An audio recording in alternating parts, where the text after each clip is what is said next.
Nausicaa et Camille, bon cinéma. La semaine dernière, nous avons eu la chance que le Pâté Gaumont du Havre nous invite à voir en avant-première le film L'Abbé Pierre, une vie de combat de Frédéric Tellier. Quand quelqu'un arrive pour la première fois, les seules questions à lui poser sont: as-tu faim? As-tu sommeil? Veux-tu te laver? Porté par Benjamin Laverne dans le rôle d'Henri Grouès, dit l'Abbé Pierre, et Emmanuel Berco dans le rôle de Lucie Coutaz, le biopic nous emmène à la découverte de la vie extraordinaire de cet homme. Viens, on t'attendait. Mes amis, croyez-moi, je comprends votre désarroi. J'étais à vos côtés, au front, résistant contre l'envahisseur. Élevé dans le catholicisme, Henri Grouès grandit et est déterminé à devenir prêtre, mais la Seconde Guerre mondiale et sa santé vont l'en empêcher. Il entre alors dans la résistance et y voit l'horreur de la guerre. Sa rencontre avec sa compagne de vie, bien oubliée par l'histoire, lui fait prendre le nom de l'Abbé Pierre. Jusqu'à sa mort en 2007, il lutte pour aider les sans-abri et fonde notamment la communauté Emmaüs en 1949. Nous nous battons contre l'infamie. Contre la dictature. Ce que vous faites, c'est très bien, mais si vous êtes grillé, vous ne sauverez plus personne. Je vais bien vous aider. Merci, ma sœur. Vous allez devoir changer d'identité. Abbé Pierre, ça vous va? Mais nous allons laisser le réalisateur répondre à nos questions parce que je pense que c'est lui qui en parle le mieux. C'est quoi la genèse du film? Pourquoi ce choix? C'est une bonne première question, mais c'est une réponse compliquée parce qu'on ne sait jamais trop d'où vient une idée. Ce que je crois plus intéressant, c'est comment elle vit l'idée, comment elle se défend, parce que avoir des idées, c'est une bonne chose, mais ça fait pas un scénario ni un film. Donc c'est plutôt comment elle s'est... D'abord, comment elle est venue. Je pense qu'elle est venue par... d'un côté par amour, par sidération, par émerveillement de la vie de l'abbé, de l'abbé tout court. Dans un deuxième temps, par sidération de découverte de sa vie que personne ne connaît en fait, comme elle est révélée dans le film. Et puis parallèlement aussi par amour du cinéma, avoir envie de faire un film hyper fort sur un personnage qu'on croit connaître mais qu'on ne connaît pas, mais ce qu'on découvre, je crois, est encore mieux que ce qu'on pense savoir de lui. Voilà, en fait, tous ces amours-là en même temps font que ça commence à donner une idée où on se dit, ah tiens, faut que j'aille un peu plus loin. Vous voyez ce que je veux dire? On a plein d'idées tout le temps, on regarde un peu, on lit 2-3 trucs, on dit, oh non, hop, évacuer. Celle-là, elle a tenu, et puis elle s'est mise en place après de manière dramaturgique aussi. Écrire un scénario, c'est très long. Ça doit répondre à quelques règles dramaturgiques. Le cinéma aime pas les gens à qui il n'arrive rien, par principe.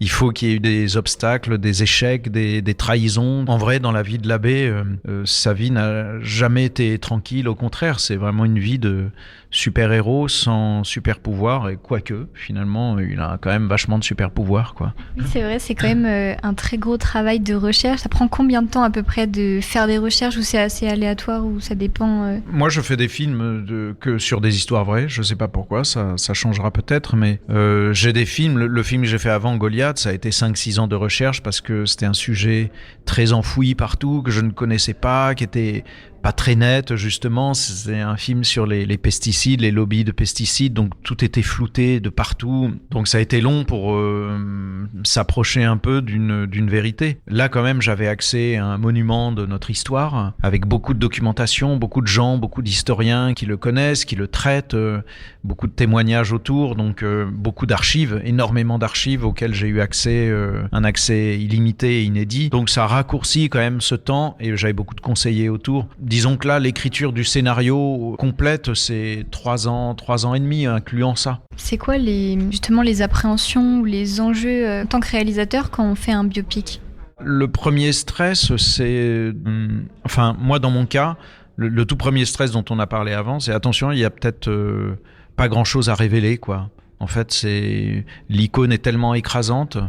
Enfin, l'icône au sens de tout ce qu'il a fait aussi, quoi, du génie qu'il a eu, qu'il n'y a peut-être pas d'homme qu'on ne connaît pas derrière. Hein. Donc ça, c'est une première angoisse de scénariste qui se prolonge quand on commence à vraiment écrire le film et à se projeter comme réalisateur dedans. Et réalisateur, ensuite, une fois qu'on commence à mettre en scène dans sa tête, à préparer la mise en scène, je crois que la plus grosse angoisse, c'est le stress que l'icône écrase un peu tout ça, justement. Moi, on a essayé de pas être trop hagiographique quand on a écrit, quand on a tourné le film, de pas trop être respectueux, aveuglé par la légende, donc de toujours aller chercher ce qu'on voulait raconter nous, c'est-à-dire les moteurs humains de l'homme derrière, quoi. Donc c'est le plus gros stress, c'est celui-ci, parce qu'en plus on se dit donc si on traite l'homme derrière, peut-être que ceux qui vont venir le voir parce qu'ils pensent voilà, ça c'est un combat un peu permanent, quoi. C'est un peu une peur de déformer la réalité aussi, ou de pas assez en dire, ou de pas réussir à... Ouais, non, j'avais pas trop cette crainte, d'autant que j'avais la Fondation Abbé Pierre qui était très complice de toute la production du film, toute la fabrication du film, qui m'encourageait tout le temps, sont vraiment des rockers à la Fondation, ils me disaient tout le temps, sois pas trop, t'inquiète pas pour l'abbé, sois pas trop respectueux, il aurait aimé, de toute manière, que tu sois un peu irrévérencieux, que tu sois un peu comme ça, t'inquiète pas, vas-y, c'était un rigolard, il aimait bien ça, vas-y, il aurait aimé ça. Donc non, ça allait, c'était plus effectivement un travail d'équilibre en fait entre dire vous avez envie qu'on vous parle de l'abbé, nous on va vous en parler d'une façon que vous connaissez pas, mais vous allez voir, c'est complètement dingue ce qu'on va vous révéler. Ok. Et pourquoi commencer justement le biopic ou le film par l'abbé Pierre qui justement qui part de la communauté des Capucins? D'abord, raconter 75 ans de la vie de l'abbé Pierre en 2h15, c'est quand même un pari assez audacieux, quoi. Et quand je dis 75 ans de la vie de l'abbé, j'aurais pu dire un siècle de notre propre histoire à travers son regard ou sa présence, sa vie, ou l'inverse, peut-être un siècle de sa vie à travers notre histoire. Donc il faut faire des choix les plus efficaces possibles par rapport à l'histoire, au récit même. Ça a été écrit, j'ai une version de scénario où j'avais son enfance à Lyon, et puis finalement j'ai raccourci ça pour attaquer vraiment au moment où il y a eu la première bascule sur sa vie, c'est-à-dire qu'il était fils d'une petite bourgeoisie bien méritée quand on connaît leur histoire lyonnaise. Et puis à 19 ans, il a décidé de se consacrer entièrement à l'idée d'aller chez les Capucins, donc de se dessaisir de son héritage qu'il n'avait pas encore, s'il avait à peine 19 ans, et de rentrer dans l'ordre des Capucins, qui est un ordre très rigoureux, très dur dans le monde ecclésiastique. Et voilà, en fait, on attaque là la première bascule, avec les premiers doutes qui apparaissent chez lui, parce qu'il était pas forcément en doute d'ailleurs, mais en questionnement tout le temps. Donc on voit que dès le début, en fait, pour être prêtre, il faut faire 8 ans de noviciat, donc on le voit au bout de la 7e année, le film ouvre, quand on le découvre, il est à la 7e année du noviciat, et voilà, il commence à être habité par des doutes sur l'humanité, sur quel est le sens de la vie, qu'est-ce qu'il va faire, qu'est-ce qu'il aimerait être, voilà, il y a à la fois de son énergie et à la fois de son mal-être qui commence à percer un peu la carapace, quoi. Vous parlez de choix et de vous être beaucoup basé sur des archives, et en fait, il y a quand même pas mal de vidéos d'archives dans le film, et je voulais savoir en fait pourquoi ce choix, pourquoi ne pas mettre des vidéos d'archives de l'abbé en fait justement, et plutôt mettre justement des images d'archives d'après-guerre, des images d'archives.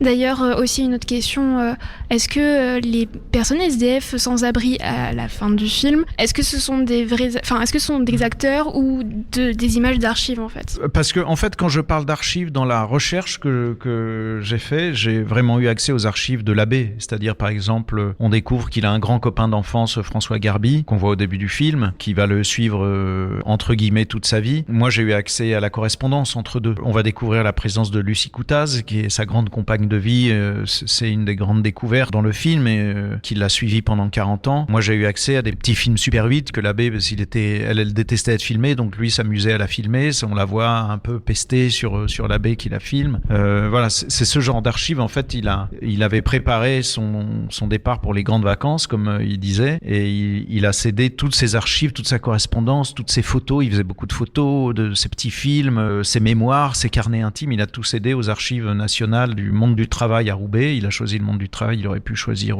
d'autres archives. Donc moi j'ai eu un accès quasiment illimité là-bas. C'est pour ça que j'y suis allé travailler avec une journaliste en particulier et quelques autres qui m'ont aidé à trier, à réordonner tout ça pour créer un lien dématérialisé que les acteurs pouvaient consulter année par année pour pour se repérer un peu sur la timeline, comme on dit, la ligne chronologique. Mais c'est vrai que dans le film, j'utilise des images d'archives qui ne sont pas celles de l'abbé, qui sont des images d'archives de l'actualité en fait. Parce que je crois que j'ai mis ça à peu près dans tous mes films. C'est vraiment un truc d'abord qui me saisit. Moi, ça me saisit toujours les images qui ont été faites à l'époque. Quand on parle moi, comme je fais des histoires vraies, je parle souvent d'époque. Et je trouve qu'il y a un moment, ce que j'aime faire, c'est plonger le spectateur, que ce soit une proposition immersive en fait. Quand on adhère au récit, de se prendre ces images-là dans le cœur, dans l'âme, ça nous colle définitivement à ce qui se passe, quoi. On peut plus s'en échapper parce que c'est comme si on nous tamponnait en nous disant et tout ça s'est passé comme ça en vrai. Donc c'est ça que j'ai aimé, et puis je trouvais que son histoire faisait partie de cette grande histoire, donc il fallait que je les entremêle les deux. Ça, c'était la première question. Et la deuxième, c'était... alors du coup, on révèle un peu le film, mais pas complètement, parce qu'il y a une autre fin dans cette fin. Mais enfin, il y a un moment, en tous les cas, on va dire qu'il y a des images de gens dans la rue. J'aurais pas aimé, et même j'allais vous dire, je me serais pas aimé si j'avais fait un portrait de l'abbé qui raconte la légende et qui s'arrête quand il est parti. D'abord, ça m'aurait un peu frustré, et j'aurais pas eu l'impression d'aller au bout du boulot, quoi. Donc j'avais envie d'avoir un petit éclat de miroir là quand il y a du soleil, petit éclat sur et maintenant en fait, parce qu'il est mort en 2007. Je me dis, les gens vont voir le film 2023-2024. Un film, c'est pour la postérité, on va le voir très très longtemps, pendant très longtemps. Donc j'avais envie qu'il y ait une petite proposition de pas finir le film sur voilà, c'était un homme épatant, il s'est passé plein de choses bien, d'autres moins bien, et voilà, on peut rentrer chez nous, on est peinard. En fait là non, la fin elle nous laisse pas peinard du tout. J'ai vu le film souvent avec des vrais compagnons, on a fini par faire la fête, écouter de la musique, mais c'est pas fini l'histoire de l'abbé en fait, elle nous appartient. C'était un moyen de nous engager à ça, à pas refermer un bouquin et puis le mettre sur l'étagère, quoi. En fait, il est là, on est là, tout le monde est là, et ça continue. Après, difficile d'en dire un peu plus parce que il faut voir le film. Mais pour répondre aussi précisément à votre question, ce sont des vraies personnes que j'ai filmées, ce sont pas des acteurs. J'ai filmé avec plusieurs techniques parce que c'est compliqué d'aller filmer des gens qui sont vraiment à la rue. Le film le dit, il y a 350 000 personnes vraiment en condition de détresse à la rue en France, 800 millions dans le monde. Le chiffre, moi, me fait rien que le dire, j'ai froid dans le dos. J'avais envie de parler de ces gens-là parce que moi, je suis toujours bouleversé par la beauté de la vie. Je me dis, ces gens-là sont été des petits bébés à un moment, d'un papa, d'une maman. Cut, on les retrouve 30 ans plus tard. Ils sont dans une situation de détresse terrible à la rue. Donc voilà, j'avais envie de pas tricher là-dessus, d'aller filmer des vraies personnes. C'est technique pour être respectueux des gens, donc ça nous a pris du temps. C'est une petite séquence assez courte, mais qui a pris beaucoup de jours de préparation, d'attention à ces gens-là et de tournage, quoi. Finalement, c'est une guerre moderne qui continue, en fait, et qui est toujours d'actualité un peu.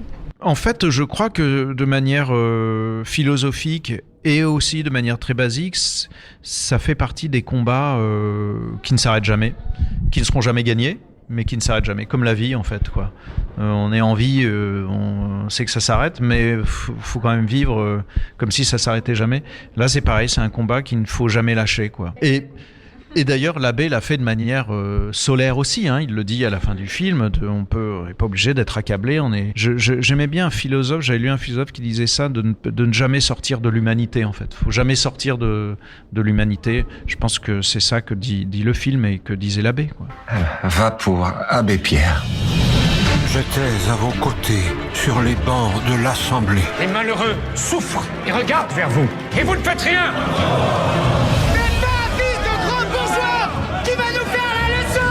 J'étais à vos côtés, dans la rue et le froid. Mes amis, au secours. Une femme vient de mourir gelée sur le trottoir en plein Paris. Elle serrait sur elle le papier par lequel on l'avait expulsée. On m'a appelé la voix des sans-voix. On m'a célébré, on m'a applaudi. On m'a contesté. On m'a trahi. 1 milliard pour le logement d'urgence, c'était encore trop pour vous et vos amis parlementaires. Vous pouvez donc retrouver l'Abbé Pierre au cinéma dès le 8 novembre 2023 et bien sûr, on vous conseille vivement d'y aller. Musica et Camille vont au cinéma.